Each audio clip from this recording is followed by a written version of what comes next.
Hello, and welcome to Psychedelic Chat with Open Nurses. My name is Wendy Marusic. I'm one of the co-founders of Open Nurses, and it is my pleasure today to be interviewing another Wendy, Wendy Johnson. Wendy Johnson is a psychiatric nurse practitioner with Intermountain Health in Salt Lake City, Utah. She has 17 years of psychiatric experience on top of 13 years of ICU nursing. A graduate of the Certificate in Psychedelic Therapy and Research from the California Institute of Integral Studies, she has used this expertise to testify in front of the Utah Legislature in favor of SB266, which will allow for limited use of MDMA and psilocybin for mental health treatment in that state. She is passionate about exploring innovative therapeutic modalities and is committed to pushing the boundaries of mental health treatment.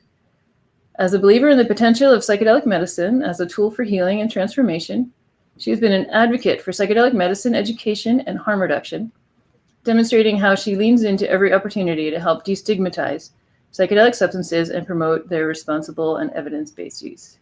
My pleasure to welcome Wendy Johnson. Thanks for having me. Thanks for being here. And if you are tuning in live with us, please enter into the chat where you're from. All right, so Wendy, tell me about the trajectory of your nursing career, and then how you ended up with psychedelics. Okay, I became a licensed practical nurse back in 1994, so I've been a nurse a really long time. I started my career in Provo, Utah, at Utah Valley Regional Medical Center. I was in the float pool to start, and then a year later, I graduated with my associate degree, became an RN, worked in the critical care float pool. And then in 1998, I got my bachelor's degree and moved into a full-time intensive care, critical care role. Did that until 2007 when I got my psychiatric nurse practitioner and stayed at Utah Valley Hospital, worked inpatient, outpatient psychiatry. And then in 2019, I became the advanced practice provider director for behavioral health. So I supported about 45 APPs in psychiatry, and now we're just shy of 60. So I still do a little more than half my time in doing an outpatient clinic, but the other time is in that leadership role. Mm-hmm. All of my time, all my 30 years in August, will have been with Intermountain Health. Oh. How I got into psychedelic medicine. In around, I want to guess like 2007, maybe, I was watching a Law and Order, and it was an episode on substance abuse, and they were using ibogaine in Canada and Mexico.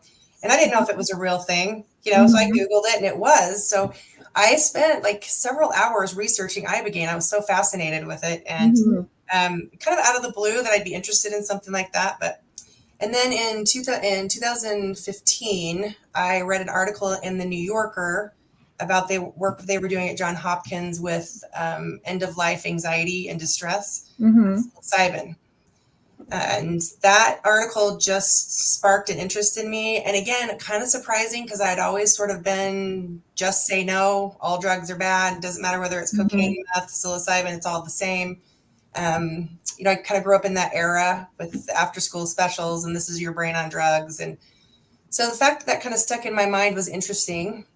Mm-hmm. But it did. It just stayed right there with me. And I didn't really do anything with it for a few years. And then in 2020, I started doing a little bit of reading about it. It was, some of the research was coming out a little bit more. Mm-hmm. And then in 2021, I had an experience that was life-changing and mind-altering, and just got really passionate about psychedelic medicine, did a deep dive into research, just read everything I could, found the California Institute of Integral Studies, applied for their program, was accepted, and did that program in 2022. And I just have never looked back. This is what I'm going to do for my career, and just really focused on trying to make that happen for patients. Oh, that's wonderful. Yeah. So see, since I know quite a few people are interested in what's going on in Utah, right? So you went to CIS in 2022, so then you suddenly had these academic cohort of people interested in psychedelics, right? And then how did you get involved with the Utah State Legislature? Well, that's a pretty good story because I've kind of felt like I was in a dream for about 3 weeks. At the end of 2022, I was made the ketamine committee chair under the umbrella of our treatment-resistant depression committee. Intermountain historically hadn't had any ketamine clinics within their system. There were a lot of ketamine clinics in Utah, but none of them were Intermountain. And there wasn't really a lot of practitioners within Intermountain using ketamine. So they asked me if I'd chair the committee. I said yes. I didn't know a lot about ketamine. We talked about it a little bit in my program, but I was really more interested in psilocybin and MDMA. So I read up on it. Sort of really developed an interest in ketamine and where I think it really has its place. So I've been doing that for the last 2 years, and we finally, after 2 years, got our first ketamine clinic in St. George going. So people within Intermountain knew I was interested in psychedelic medicine. I kind of have a big mouth and I talk about it a lot. And, I'm passionate about it. So, right. And so about sometime in the 1st of February, one of my bosses, I have many, came to me and said, hey, Mason, one of my other bosses, might not be able to come to this meeting next week with the president of the Senate for the Utah State Legislature. If he's not going to be able to be there, would you mind coming with me? Because they want to ask some questions about psychedelic medicine. So we'd love for you to be there. I said, sure, let me know. And so a couple of days later, he said, yeah, Mason won't be there. So why don't you just brush up on the latest research, be ready to answer some of those questions, and then, meet me at 3:00 at the Capitol. So I'm like, okay. Right. So I'm nervous and excited, and I had to brush up on my, a few articles and things. And when I got there, it was the lobbyist for Intermountain, Alan, and then my boss, Tamer, and myself. And we went into the Senate chamber. We're in there about 30 minutes, which I understand is quite a long time to be invited in there and to be talking to the president of the Senate. Senator Collimore, who's the one who ultimately sponsored the bill, he was in there. And then there was another senator, Senator Kennedy, who's an attorney and a physician. And it was a really good discussion. Politically, we don't see eye to eye. But I think at the end of it, it really came down to safety. They just were worried about safety for lots of reasons. And so we could work with that. I have a concern for safety too. So there really wasn't a lot of talk about a bill. There was more talk about, if we could put together a pilot, or if we could do this, what would it look like? And so I thought the meeting went really well, but it was quite a ways into the session. We only had about 2.5 weeks, maybe 3 weeks left of the session. And that's not very much time to create a bill and push it through. And right. So anyway, we get out into the hallway, and the lobbyist says we need some language, some general language about like what kind of medicine we want to be able to use, and just make it really general. So Mason and Tamer and I kind of did an email exchange, and mostly Mason put the language together because he's brilliant at that. And we just put this language together, and 2 days later we had a draft of a bill in my email. I read it. I was like, wow, is this really happening? And it sounded great. 2 days later, we had the official bill. And then a couple of days later, they invited me to come up and sit with Senator Collimore while he presented the bill. And that Senate committee, it was the Health and Human Services Committee for the Senate, and there weren't any questions. It passed out. There wasn't any hesitation. Nobody voted no. It passed out favorably. Went to the floor of the Senate, passed out unanimously from the floor of the Senate. And I just I'm like, am I in a dream? Is this really happening? And then I got invited to the House Transportation Committee, method to their madness, how it ended up in there. There were a few more questions. I think there was one vote in opposition, but otherwise passed out favorably. And then went to the floor of the House, and there was quite a bit of discussion for that vote. It passed out without any. It was all unanimous. But there were some concerns brought up. But I think the bill addressed some of those concerns. Mm-hmm. So it passed out of the House, and then the governor didn't sign it, but he didn't veto it. So it became law. It will become law. He didn't sign it because he didn't want to ruffle some feathers, which is understandable. And that's okay. There's, politics is politics. Right. It passed anyway. Yeah. It passed anyway. So right. The thing that I was the happiest about is we do have support. I mean, our legislators are very supportive of this, again, with an eye to safety. So I appreciate that. Mm-hmm. Basically, the gist of the bill is this. It kind of flew under the radar. For those of you who have read bills, the bill is this long. So it is like a paragraph. Mm-hmm. It is Senate Bill 66. It's called medical amendments. And within that bill, there was language that basically said that, I have the language right here because it's a little bit, I want to get it right. It says a privately owned, nonprofit, vertically integrated healthcare system that operates at least 15 licensed hospitals in the state, or a healthcare system closely affiliated with an institution of higher education, which basically means Intermountain Healthcare and the University of Utah. Those are the only two entities in Utah that meet that definition. So those two systems may develop a behavioral health treatment program that includes treatment based on a drug that the healthcare system determines is supported by a broad coalition of scientific and medical research. And initially, the language was very broad, and we could have used any substance that was in phase 3 trials. Mm-hmm. But it was amended in the House to include only MDMA and psilocybin. So basically, we can use MDMA and psilocybin. We can create a pilot program. We can use those medicines to treat people with mental health issues. And then we have to give a report to the legislature, and then it will sunset in 3 years from now. So if it works and they like it, we would continue on. If things didn't go well, they could just sunset it and it would be gone. So that's basically the gist of the bill. Yeah, I was surprised at how short it was, but I guess that, there's less things to get tangled up in if it's so short. Yeah. And I think that's the other thing I appreciated. A lot of people felt like, and I understand this too, but a lot of people felt like that there should have been more specifics in the bill, like exactly what medicines to use, exactly. And I really appreciated that they left it open, that they left it up to the University of Utah and to Intermountain Health. Very, very trustworthy, very, I think, well-respected institutions to create these pilot programs, knowing that it would be based on evidence-based practice studies, that we'd put safeguards on, that we would do our very best to make it available to everybody, not just to people who had the best insurance or had the most money. Right. So I was really grateful they left it so open in general. Mm-hmm. So, well, that's just amazing, really inspiring how and it happened so quickly.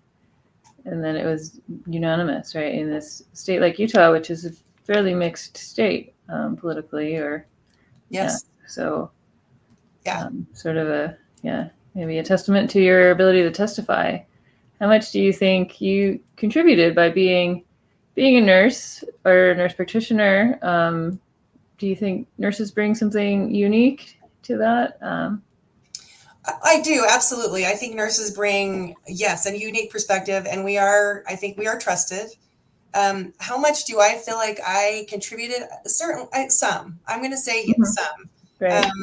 I especially that conversation we had initially with the Senate president and those other two senators. That was a really good conversation about how we would roll this out and how safe it would be. Mm-hmm. But I also think there were other things, involved in this. Number one is I think the legislators want an eye to safety. I think they want to create a program that's different than our medical cannabis program. And I think the University of Utah and Intermountain Health are trusted and respected. Mm-hmm. And I think they felt like they could hand this over to these two entities that would create something that was really beneficial and safe. So I think that's another thing. I also think, even though Utah's interesting. It's, there is a religion here, the predominant religion here. It's anti-drug and anti-alcohol, but they're also, they care about each other. We care about each other's health. We care about, we also don't like to be told what to do. I don't think any state likes to be told what to do, but I think Utahns particularly don't like to be told what to do. Religious liberty is also really important here. And I think that doesn't just have to be for the predominant religion. So, I think there were a lot of really unique things that went into the passing of this bill. I also think that it kind of flew under the radar. I think the lobbyists saw an opening to with some things happening perfectly, so this could get through and give us an opportunity to do something that could be really amazing. Yeah, hopefully this story will inspire some people in other states to see what they can slip through. Yeah. Having lived in California for several years, is watching them keep sending different bills they're trying to get through the legislature, but there's so many people watching it, and there's so many specifics they're adding and other things. But hopeful that this current iteration will make it through. But you just kind of pulled it out of nowhere. So since a large portion of our audience, we are tailored towards nurses, how do you think nurses bring to psychedelics, to the psychedelic space? That's, do you have a different perspective, or what?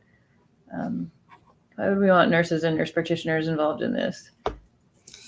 Yeah, it's interesting. I'd never really thought about nurses being in a unique position in this until probably this last year. I've heard Andrew present a couple of times on this, and I always appreciate his perspective. I had the opportunity to be involved in a retreat with Reconsider in upstate New York last year, and I think that really helped me to really think differently about why nurses are so uniquely positioned. I've never, after that, I don't think I've ever been that proud to be a nurse as I was that weekend, up there at the retreat. But I think there are a lot of us. There are a lot of nurses. We are everywhere. We are. Everybody knows a nurse, right? Everybody knows a nurse, regardless of whether you're an RN, an advanced practice nurse. Everybody knows a nurse. We're also either, depending on what poll you look at, we're either the most trusted or one of the most trusted professions. So people do trust us. So I think that uniquely positions us to be in a place where people will listen to us. So whether that's legislators, whether that's policy makers, whether attorneys, our neighbors, our doctor. I think that puts us in a unique position. I think the other thing too is we are with people in all parts of their life. We are with them in their triumphs. We are with them in their suffering and everywhere in between. I think nurses understand that sometimes healing has to involve suffering. We're the ones who are getting people out of bed who have just had newly repaired knees and hips and open heart surgeries. We're, making our patients cough every, hour or so after a major surgery, and it hurts, but we do it. We encourage them to do it, and we're there to support them. So I think we can be with people in all types of situations, and we're not uncomfortable because that's what we do. And we can ask hard questions, and we can have crucial conversations. And because again, we see people at their most vulnerable. And I think also it's a profession of helping. And I think a lot of people, in my opinion, it's a profession of healing. I think we create a space for people to heal. So when you compare that to what we do in psychedelic medicine, with clients and patients, it's, we're holding space, we're creating a space for them to heal, helping motivate them to find their own answers. Because I think nurses, at least I realized very young in my nursing career, that people were only going to do the things that they were going to do. They were going to only do the things that really they wanted to come up with their own idea. Right. They were, the only thing that works are the things that they will do up with those ideas. They're much more likely to do them. So I think for all those reasons, I mean, I think we are uniquely positioned to really be involved in all the parts of psychedelic medicine when it's available to us. Right. What are some of those parts, you think? Well, certainly advocacy for the reasons we've talked about. Right. And we have to get out there and talk to people. The other thing too is, we're going to come at people with information, and we're going to be passionate, and we're also going to have information, and I think we're going to come at it from a very balanced and rational place, which I think we need in this space. So that's number one. Number two is, and this is Andrew's point, and I'll butcher it. He said he makes such an eloquent point to this, but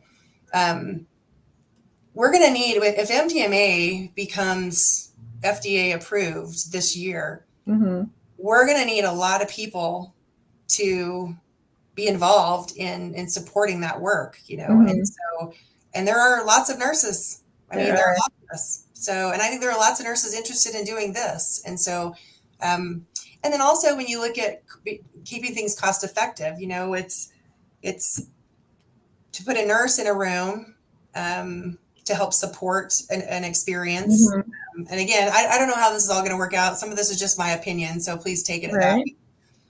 If we're trying to keep costs down, putting a nurse in a room with a patient and letting the nurse support the experience, and then maybe having a therapist or someone do the integration work after, that's going to be probably a more sustainable system than having, two therapists or a psychiatrist or a psych NP. So, I think those kinds of things, again, there's just a lot of us. And so it makes a lot of sense that to keep costs down. So, maybe you can tell us a little bit more about some of the ketamine work that's going on with Intermountain, and are there nurses involved in that, or nurse practitioners, or Yeah, mostly nurse practitioners and nurses. So we have some rock stars. So in St. George, there is an amazing group of people. They were primed and ready for this. We have leadership support down there. We have, there's a couple of psychiatrists down there that have been really interested in this work, really supportive, have really helped with education. And then in the clinic that we started this, there is a nurse practitioner, a psych nurse practitioner, who is basically seeing all the patients right now. We started slow. We have the capacity to see 12 people a day in that clinic, but we've started slow. So we've been doing about 3 or 4 patients a day, but he sees all those patients before and after the experience. And then we have an MA and an RN who are there that, so the patients are almost always one-to-one with somebody. If there's not a one-to-one, they are frequently checked on. And if they're not a one-to-one, it's the patient's choice. They would rather not have someone sitting in there. So the RN does runs the IV. If we do IV, she gives the IM shot if we do the IM. But she has put together a lot of the education for the patients, a lot of the paperwork. She's just really passionate about this. So she's done a ton of just additional work. And we just keep shifting and changing that clinic just to get it just right. We're following the science. We've got those parameters in place, but just those little things that make the patients a little bit more comfortable, making sure that they've got access to integration. There's an integration group. So we offer that twice a week. And then we make sure that they have either a therapist inside of the clinic or outside of the clinic that they can do integration work with. But it's almost all nurses. The operations manager down there is amazing. But really it's the nurses that are doing the work. And then in the hospital, the nurse manager there is also very involved they do ketamine on the inpatient unit. And she's been working to train all the nurses. The nurses sit with the patients on the inpatient unit, so they're never alone. They've got the noise canceling headphones. They've got they're writing out a curriculum right now to train nurses. So it's all nurse driven. Wow, that's incredible. And then is that covered by insurance, or how are, because that's an issue with some of these, ketamine. Yes, that's been the trick. It is covered. Some insurances will cover it. We're getting more. We're having more success with that on the inpatient unit. On the outpatient, Select Health, who is our, well, I'm not going to say that because I'm not sure, but Select Health is one of our biggest insurance companies in Utah.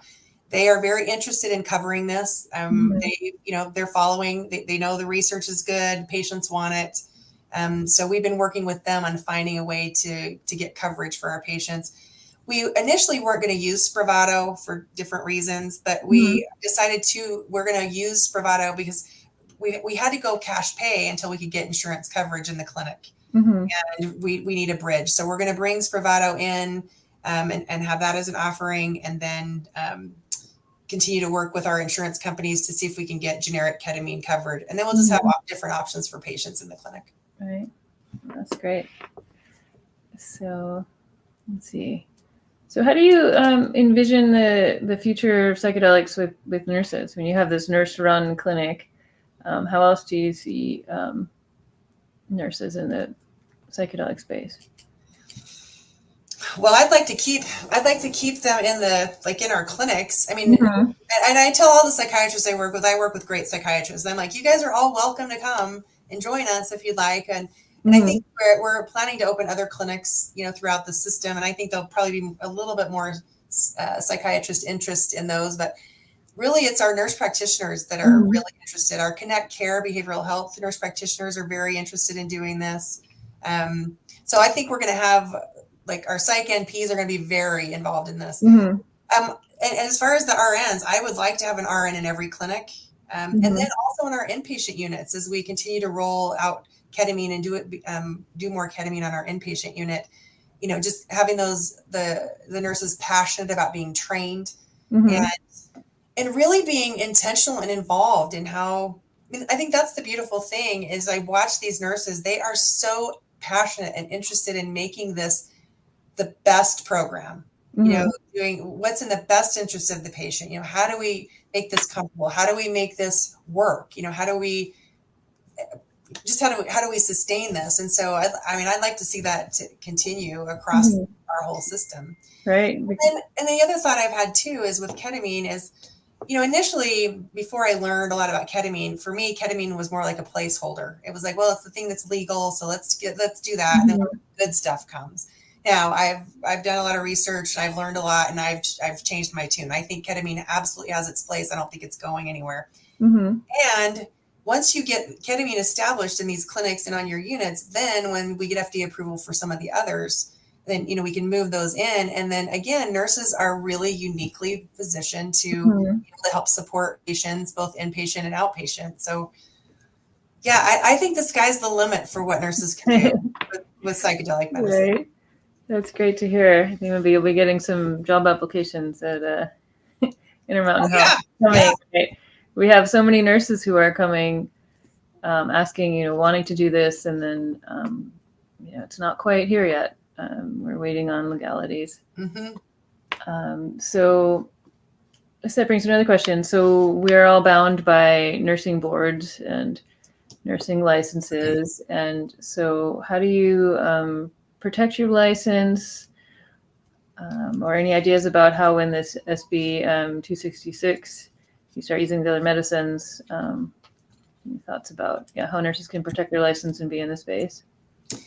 Yeah, and that's interesting because that hasn't necessarily been like my wheelhouse or anything I've been too worried about, before in my career. But yes, now I think about it a lot, and it's interesting. I had a really great conversation with a psychiatrist this week about some of the legalities and with SB 266, and I think we still have more questions than we have answers, and so I can't specifically answer like what we're going to do with this bill moving forward because I don't know.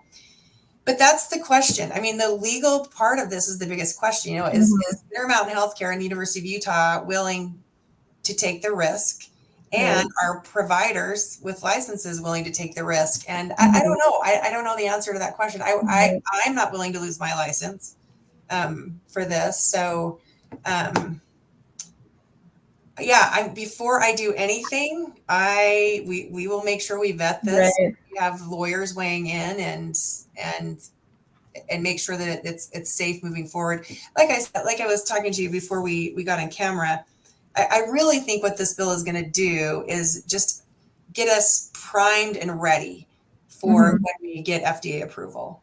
If we do anything prior to FDA approval, I would prefer, again, my opinion, and I don't have all the power, but in my opinion, I think I would rather do it in a study. I'd rather apply for a study for psilocybin and do a study because then there's safeguards. Unless someone can absolutely say to me, no one is going to take your license. Right. You're not going to sue Intermountain or the University of Utah or take away federal funding. Well, then by all means, I will lean all the way into this. Right. So yeah, I probably talk with some of the folks in Oregon and Colorado are dealing with these questions as well. And then, the nursing boards and medical boards are all state-based, but then there's still the overarching, right, federal rules. So it's still figuring it out. And I'm grateful for all the people that have sort of gone before. We're not the only one. We're not the first to do this, and so I really appreciate. A lot of people have been reaching out and just weighing in, and so I really appreciate that because we don't have to recreate the will. So that's nice. Right. Let's see. So she sort of answered this question a little bit, but do you feel that nurses need an advanced degree to work in this area? Sounds like your clinics are already staffed by a lot of RNs. But do you think, if a nurse is wanting to get interested in this, would you encourage them to get an advanced degree, or you think staying as an RN is plenty? Well, I think there's a place for RNs and for psych NP or NPs. So I only know psych, so that's my specialty. So I'm just going to talk about psych right now. Right. If we're treating patients with mental illness and we're doing heavy integration work or therapy, I think an advanced degree is preferred. But I also think like on the inpatient units with the ketamine that we're doing, the RNs are doing that, and I think that's totally appropriate. And I don't know if I can answer. I'm not going to answer this in ink. I'm answering this in pencil. Right. I think there's a place for both, for all kinds of nurses. Exactly how that will shake out once this is all available to us and it's not just an exercise, it's an actual thing. I think I will be able to better answer that in pen. Right. But I would say if you are interested in getting an advanced degree and you can do it, I encourage you to get an advanced degree. If it's not if you just aren't interested or it's just you're not able to do it for whatever reason, then I still think there is opportunity. I still think there will be opportunities for registered nurses too. Great. So, what other trainings would you recommend for nurses who are looking to get into psychedelics? Things you recommend? You did the CIS program, or if there's other trainings, people are trying to get prepared. Like your clinics are getting prepared for psychedelics. Nurses are trying to prepare themselves. Do you have any recommendations or? If I could be a professional student, I would. I love to learn. So I would say, dive in and do anything. I don't think I've done, I don't know if I should say this, but I don't think I've done just a regular psychiatric CME since 2020. Every conference, any CME offering I can do that's on psychedelics, that's what I'm doing. Every conference that's offered, CIS, wonderful, life-changing. I would do that all over again, not just because of the information that I gained, but also because of the amazing people that I met. I get emotional when I talk about it. Yeah. It was life-changing. You're just, I think one of the scariest things is to stay in an echo chamber, and that can be in anything. In my whole life growing up, I was really sort of buttoned up and a little bit judgy. And I had a very narrow group of friends, and a narrow belief system. And, that's, as I've gotten older, that shifted and changed a little bit, but with these experiences, I've just developed. Ted Lasso is one of my favorite shows. And one of my favorite lines is be curious, not judgmental. And when I went into CIS, my motto was that, and I just was like, you're going to lean into this, and you're going to accept everyone. You're going to be curious, and that's just what you're going to do. And it was kind of hard at first, but there are experiences that I would never have had, that I would never trade, if I wouldn't have done that training. And so I think anytime you're getting yourself out of your comfort zone, out of your echo chamber, that's a good thing, whether it has to do with psychedelics or not. But as far as psychedelics, is to answer your question, yes, if there's a certificate program that you can afford and that you have time to do, I would say do it. If there's go to conferences, do CMEs, join different groups and talk about psychedelics, learn about, figure out where your place in psychedelics are. Yeah, that's what I would encourage. Just dive in. All right. Great. Yeah. Well, the founders of Open Nurses, we all met at the CIS program in 2017. That's where we all met, and then we formed Open Nurses like 2 years later. Because it's nurses awesome didn't have representation in the space, right? Because that's what happens. Yeah. Yeah. So that's great. Okay, let's see. So what perils do you see this mainstreaming of psychedelics? Now we're hearing about psychedelics all over. They're all over the news. A lot of pros and cons to that. What do you see with this mainstreaming of psychedelics? I think about this a lot, and I wrestle with this a lot. I think my biggest fear is going backwards. That's my biggest fear. I think with our mental health crisis, there are too many people who need access to new options, to novel treatments. Psychedelics aren't going to fix everyone. They're not going to fix the world. They're not even for everyone. But for the people that they are for, they're an important tool. And so, and we're desperate. As a psychiatric provider, I'm desperate for new tools for my patients. So my biggest fear is going backwards. I mean, there's been a lot of work. There are people who have dedicated their lives, fortunes, all sorts of things over the last however many years to get us to where we are today. So my biggest fear is going backwards. I think education is huge. The thing I always think about, and this is not generalizable. I have blind spots. I hope this doesn't offend anyone, but this is the thing I always think about.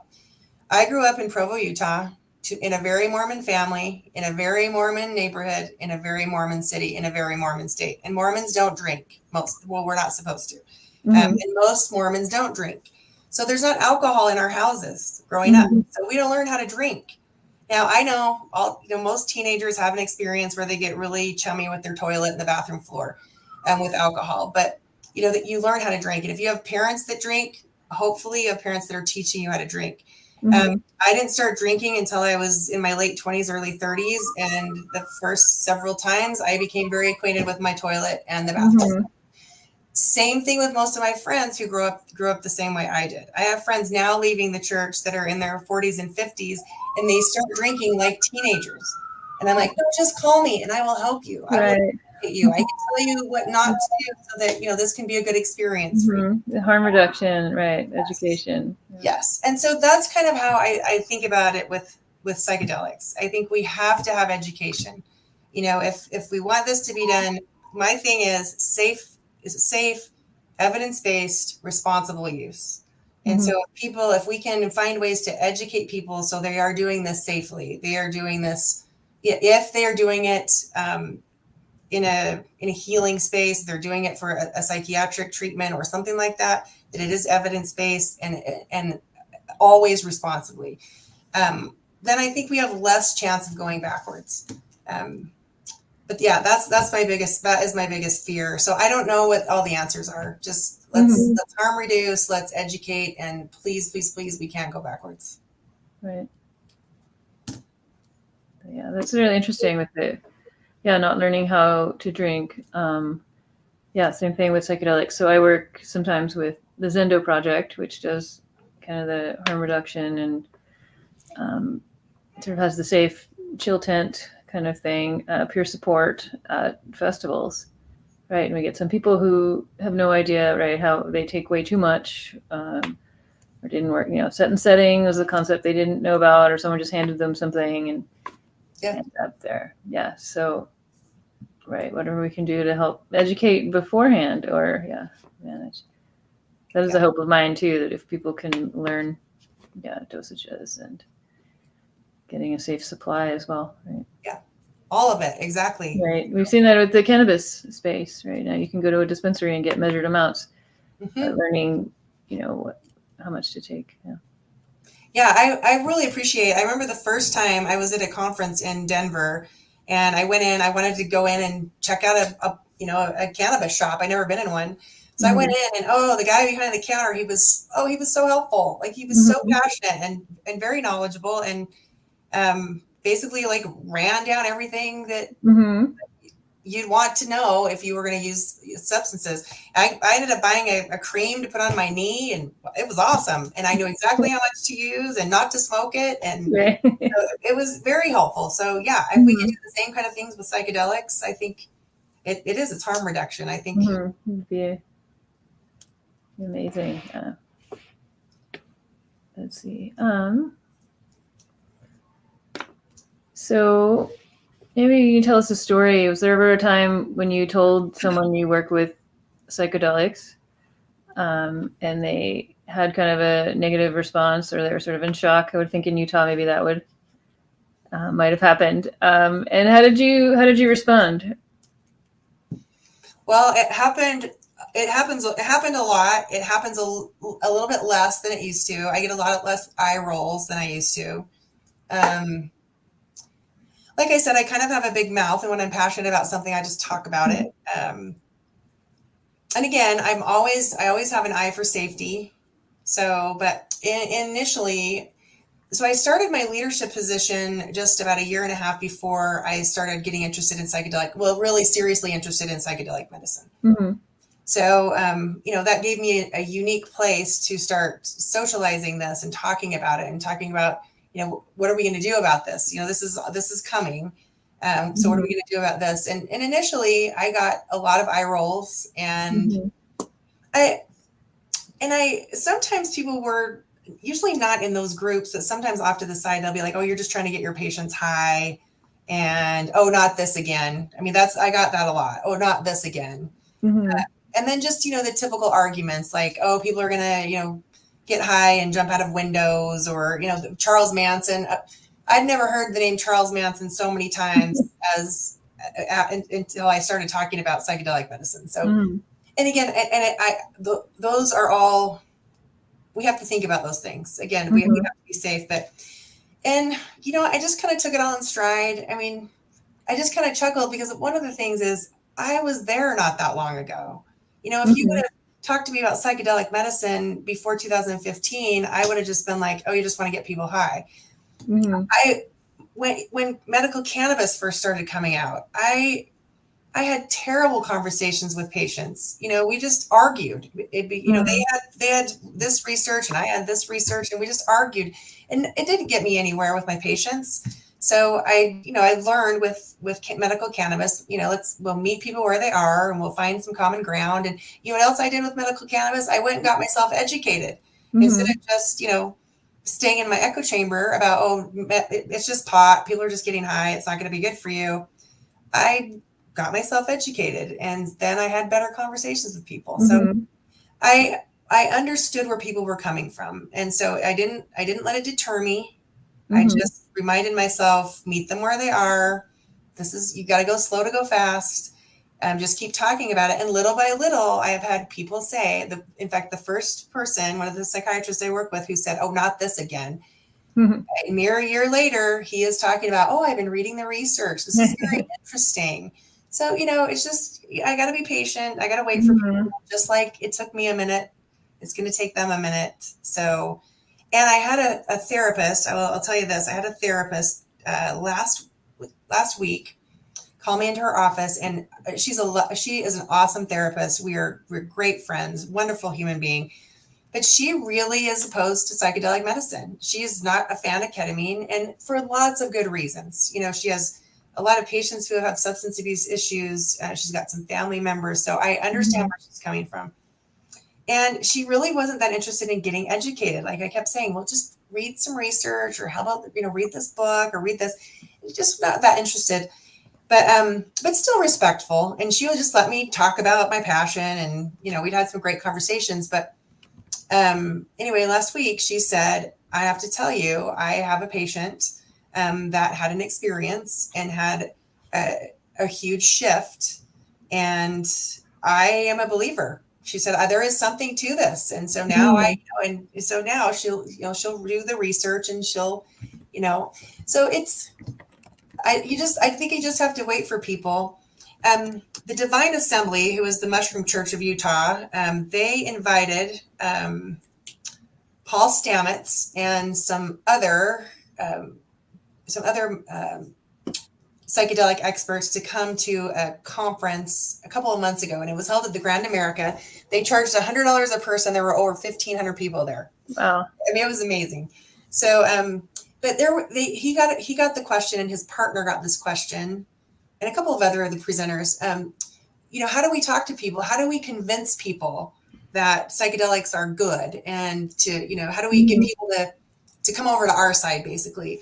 And I loved his answer. But both him and his partner said, he said, we don't have to be evangelists. We don't have to be missionaries. We don't have to pound our chests. And he said, you know what, just be good people, talk about them in a reasonable way, in a safe way for yourself. And just keep the conversation going. And, people will come along. They'll, in their own time, they'll have a friend that has an experience, or they'll read an article in the New Yorker, and all of a sudden they'll be like, maybe there's something to this, or maybe they won't. Right. But, they just basically said, just show up as a good person, keep the conversation going. And so that's what I try to do. Right. And if they have a question, they know that you're this consistent, calm, rational presence they can go to. Yeah. Yep. Most of the time I am reasonable and rational. Right, always, we try, right? We try. Yes. So, okay. So we have one question that we like to ask kind of everyone. And then we'll take a few questions from the audience. Okay. So if you could go back and give your younger self a bit of advice, what would it be? Oh, my word. Do we have another hour? Well, a couple of things. I think one is,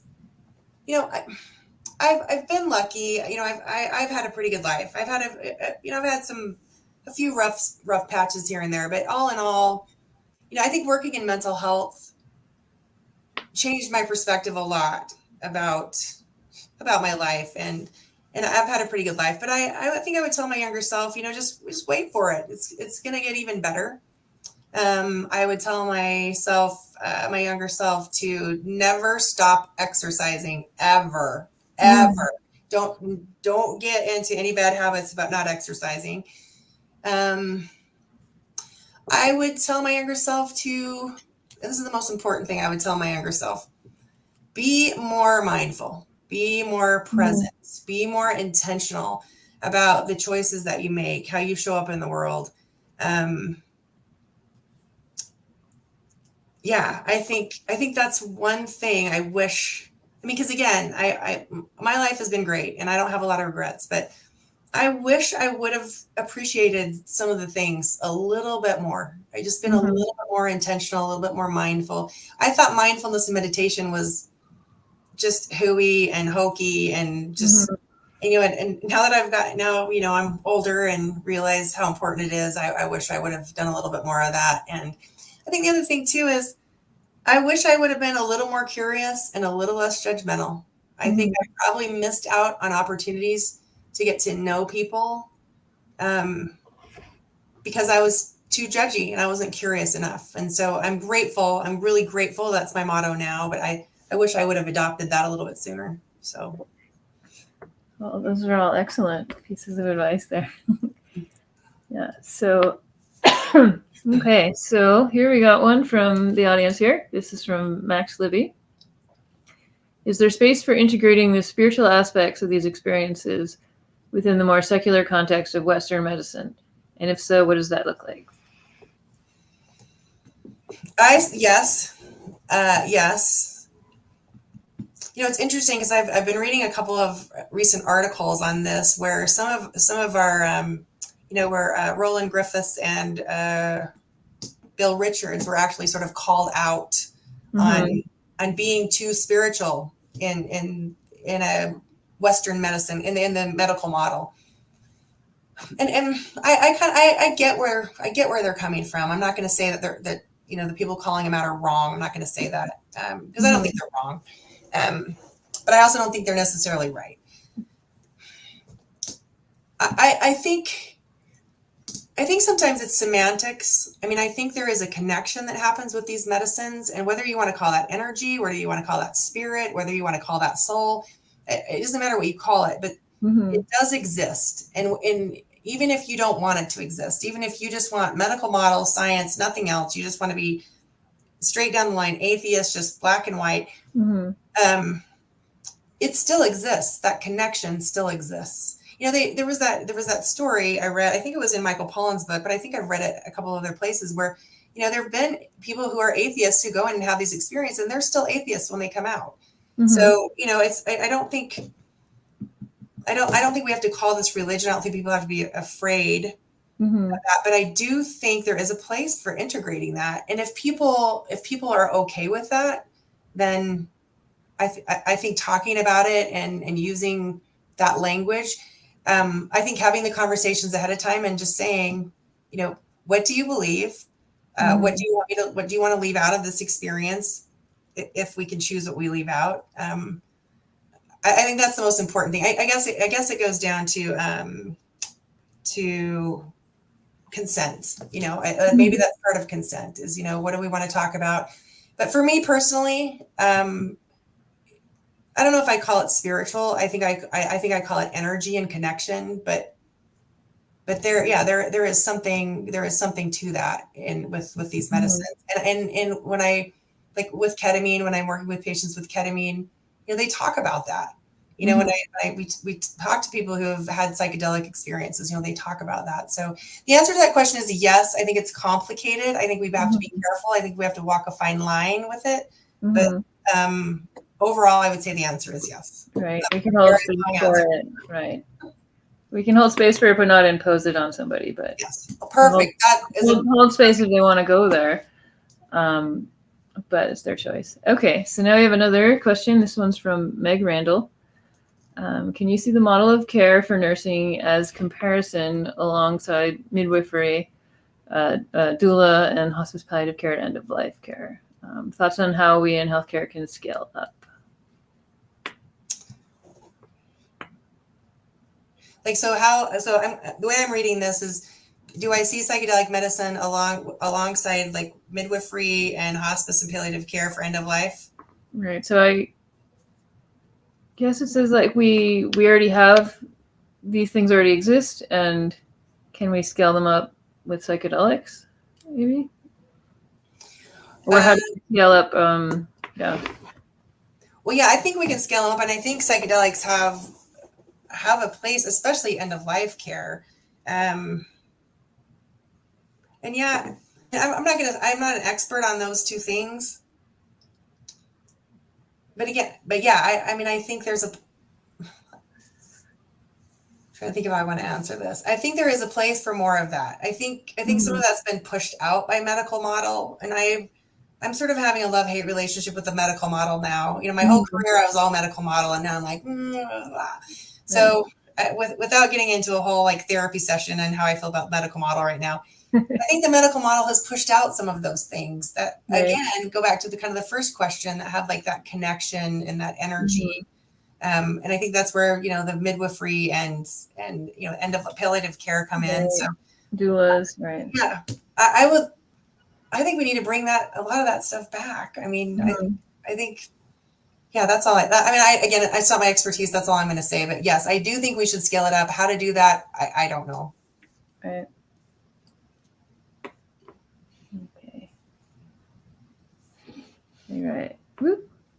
That one went away. Okay, so Utah is interesting in that it is home to a group of people, the LDS, who are often seen as outsiders by the rest of the country. Psychedelic folks, LSD, nice little play on words there, are often seen as outsiders by the rest of the country.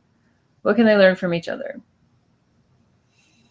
Well, I mean, I would love to spend an hour talking about this with a whole bunch of you, just popcorning back and forth. Because I think there is so much in that. There's everything to learn from each other. I mean, it goes back to my be curious, not judgmental. Right.